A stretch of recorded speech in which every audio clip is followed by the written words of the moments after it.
Halo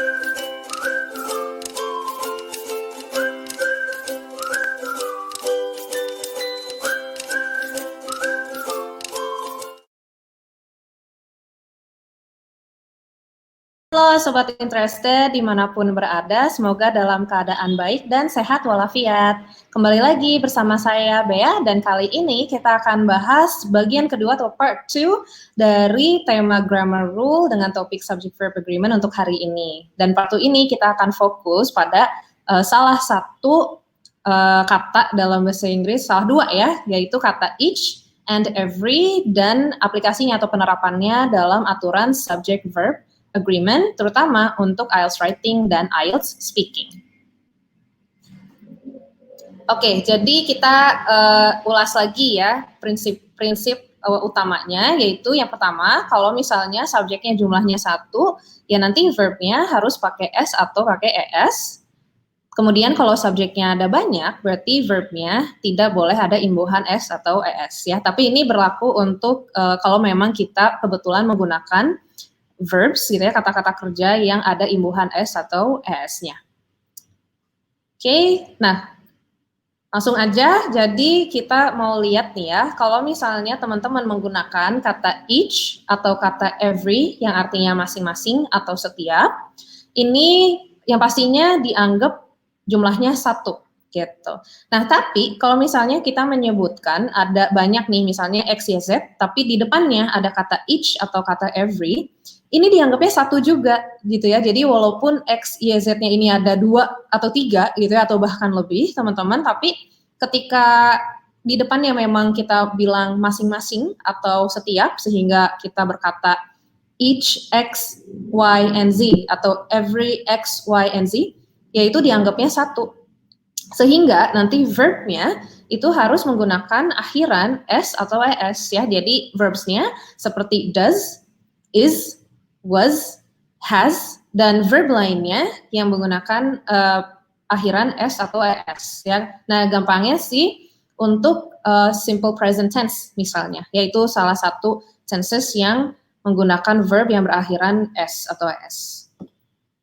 Oke, nah kemudian yang berikutnya ini ada beberapa contoh ya untuk yang each dan every dan sehingga jumlahnya dianggapnya 1 ya. Contoh yang pertama misalnya every boy and girl. Nah itu kan ada boy and girl kan ada kayak ada 2 gitu ya subjeknya, tapi di depannya ada kata every, jadi ya dianggapnya 1. Nah kebetulan verbnya mau pakai kata have, nah sehingga kita menggunakan versi yang ada s-nya yaitu has ya. Jadinya every boy and girl has the right to choose whatever subject that he or she likes. Oke, nah yang likes, verb yang keduanya yaitu kata likes, itu udah jelas karena ada he or she, itu pasti pakai verb s ya.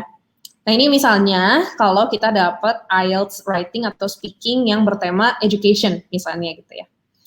Terus contoh yang keduanya, misalnya IELTS writing or speaking yang temanya atau topiknya berkaitan dengan environment atau lingkungan. Terus kita mau ngomong seperti ini, each member of society is responsible for taking care of the environment. Setiap atau masing-masing anggota dari masyarakat bertanggung jawab untuk memelihara lingkungan. Gitu. Oke, nah sekarang kita lihat yang berikutnya. Yang subjeknya lebih dari 1 gitu.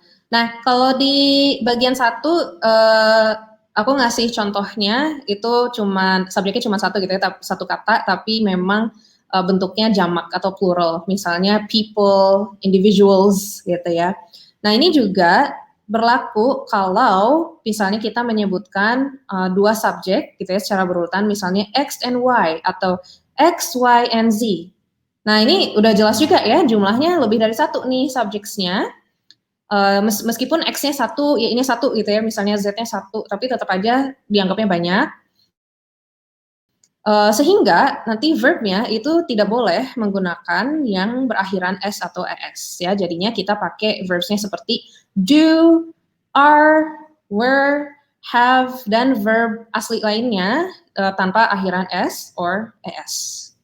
Oke, Nah, kita lihat contoh-contohnya, beberapa contohnya untuk di IELTS speaking dan IELTS writing. Misalnya yang pertama nih ya, misalnya kita dapat pertanyaan di IELTS speaking, what do you do in your free time? Terus kita menyebutkan dua hal gitu ya, dua hal atau lebih gitu. Nah itu jangan lupa, nanti verbnya jangan pakai S atau S. Misalnya, reading books and watching movies are two of my favorite pastimes. Oke, pastimes di sini artinya hobi gitu ya, atau kegiatan yang dilakukan untuk mengisi waktu luang.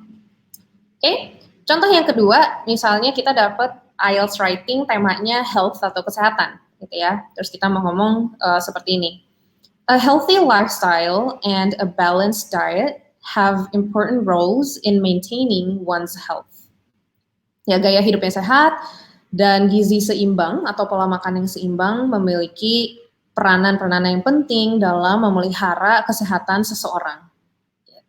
Oke, dan ini akademik, jadi bisa dipakai di IELTS writing. Oke. Nah, yang berikutnya, teman-teman, silahkan coba make your own sentences ya, dan jangan lupa diperhatikan subject dan verb agreement-nya, gitu ya, sesuai aturan yang tadi kita ulas, gitu, yang tadi kita bahas ya. Coba ditulis di kolom komentar, ditunggu ya. Oke, nah jangan lupa teman-teman, if you think it was useful, please like this video, subscribe to our channel, and also follow us on other social media platforms like Facebook, bisa di like, Interest Education, dan juga di Instagram @interest.education. Silahkan di-follow. Jangan lupa di-share juga nih materinya atau videonya, and tag us if you can. Alright, cool. So, stay tuned for more. Ini baru part 2, kita masih ada banyak part lainnya, khususnya yang berkenaan dengan subject verb agreement. Dan kalau teman-teman mau belajar lebih banyak atau memerlukan kelas persiapan bahasa Inggris, IELTS dan TOEFL, atau simulasi atau prediction test, bisa langsung hubungi kami. Mungkin gampangnya di WhatsApp 0821 1951 5452, bisa juga lewat email contact@interestedu.com, atau juga bisa DM kami di Instagram @interest.education. Okay, so thank you very much for watching and see you in our next videos. Bye-bye!